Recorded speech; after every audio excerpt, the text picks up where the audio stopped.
नमस्कार, नाशिकची गौरी या माझ्या यूट्यूब चॅनलमध्ये तुमच्या सगळ्यांचं खूप खूप मनापासून स्वागत। सकाळ आणि आज आहे रामनवमी। तर प्रथमतः रामनवमीच्या तुम्हाला माझ्याकडून आणि माझ्या परिवाराकडून खूप खूप हार्दिक शुभेच्छा। रामनवमीचा एक विशिष्ट असा प्रसाद असतो। पहिला प्रश्न म्हणजे खरबूज असतं, टरबूज असतं, द्राक्ष असतात, तसंच कैरीचं पन्ह सुद्धा असतं। आमच्या इथे राम मंदिर आहे, तिथे हा सगळा प्रसाद मिळतो। आणि मेन म्हणजे पंजेरी असते। तर ही पंजेरी कशी करायची धण्यापासून अगदी सोप्या पद्धतीने, थंड आहे, औषधी आहे आणि म्हणून उन्हाळ्यामध्ये पंजेरी करून सुद्धा ठेवतात घरामध्ये काही काही ठिकाणी। तर रामनवमीचा प्रसाद पंजेरी कशी करायची अगदी सोप्या पद्धतीने तो तुम्हाला आज दाखवणार आहे। चला बघूया करायची ते बघूया। काय काय साहित्य लागणार आहे तर हे बघा, धणे आहेत, साखर आहे, खसखस, थोडीशी सुंठ पावडर, बदाम, पिस्ता हे ऑप्शनल आहे आणि खोबरं लागणार आहे आपल्याला।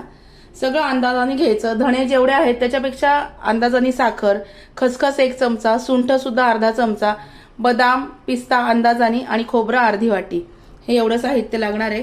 तर पहिले आपण धणे भाजून घेऊया। धणे छान भाजून घ्यायचे आहेत।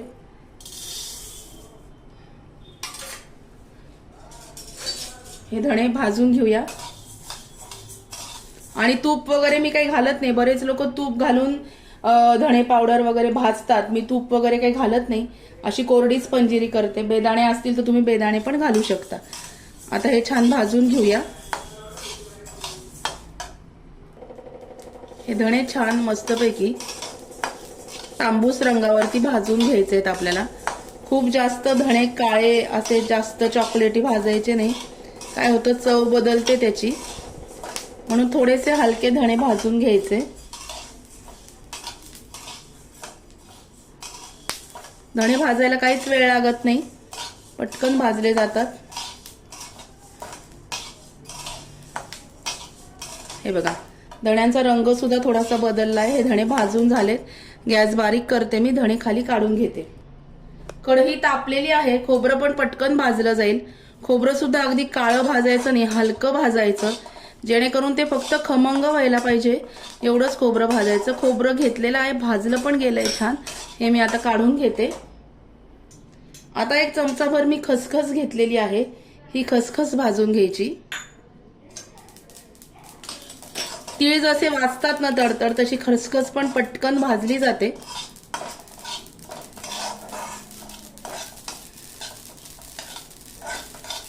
खसखस पण भाजली गेलेली आहे। गॅस बंद करते मी आणि आता हे जे सगळं आहे हे मिक्सर मधून फक्त आपल्याला काढून घ्यायचंय। खसखस पण छान भाजली गेली, मिक्सर मधून काढून घेते, दाखवते तुम्हाला। आता आपण याच्यामध्ये धणे आणि खोबरं आधी बारीक करून घेणार आहोत। मिक्सरचं शक्यतो बारीक भांडं घ्यायचं लहान, म्हणजे पावडर होते छान।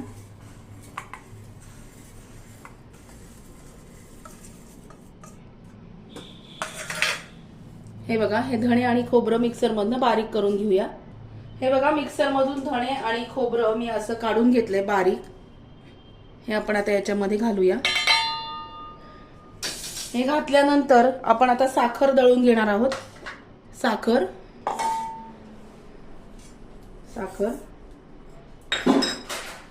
बदाम, ही सुंठ पावडर सुद्धा मी याच्यात घालणार आहे।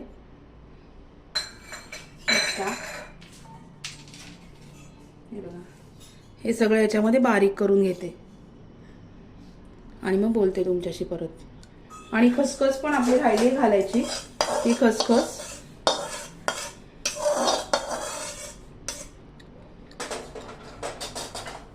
आता हे बारीक दळून घेते आणि मग बोलते। मी त्याच्यामध्ये आपण तुम्हाला दाखवल्याप्रमाणे आपण हे सगळं मिक्सर मधनं काढून घेतलं। धणे पावडर, साखर, बदाम, पिस्ता, सुंठ पावडर, खसखस हे सगळं काढून घेतलं आणि हे छान मिक्सर मधनं बारीक याची पूड करून घ्यायची की आपली पंजेरी तयार होते। हे मात्र छान हलवायचं की आपला प्रभू रामचंद्रांचा जो प्रसाद आहे आजचा रामनवमीचा तो तयार होतो। तुम्ही हे बघा, ही पंजेरी तयार आहे, छान मी हलवून घेतलं। ही पंजेरी तयार झाल्यानंतर याच्यावरती छान तुळशीचं पान ठेवायचं। हे बघा, तुळशीचं पान ठेवायचं, छोटंसं कोवळं असं तुळशीचं पान आणलेलं आहे। हे तुळशीचं पान याच्यावरती ठेवायचं आणि आपली पंजेरी तयार आहे। आता आजचा व्हिडिओ कसा वाटला ते मला नक्की कळवा. व्हिडिओ जर आवडला असेल तर व्हिडिओला लाईक करा, शेअर करा, सबस्क्राईब करा. आणि अनैसे रामनवमी आहे आणि उन्हाळा आहे. उन्हाळ्यामध्ये पंजिरी खूप थंड असते शरीरासाठी. तुम्ही अशी पण रोज थोडीशी खाल्ली तरी सुद्धा चालते. आणि साखरेऐवजी काही लोक गुळ सुद्धा याच्यामध्ये वापरतात, तो वापरला तरी सुद्धा चालतो. कशी वाटली आजची रेसिपी नक्की कळवा. व्हिडिओ आवडला असेल तर व्हिडिओला लाईक करा, शेअर करा, सबस्क्राईब करा. प्रभू रामचंद्र सियावर रामचंद्र की जय असं म्हणून आपण आता देवाला नैवेद्य दाखवूया. चला भेटूया अशाच नवीन व्हिडिओमध्ये नवीन विषयाबरोबर उद्याला. तोपर्यंत स्वतःची काळजी घ्या. Bye bye, take care.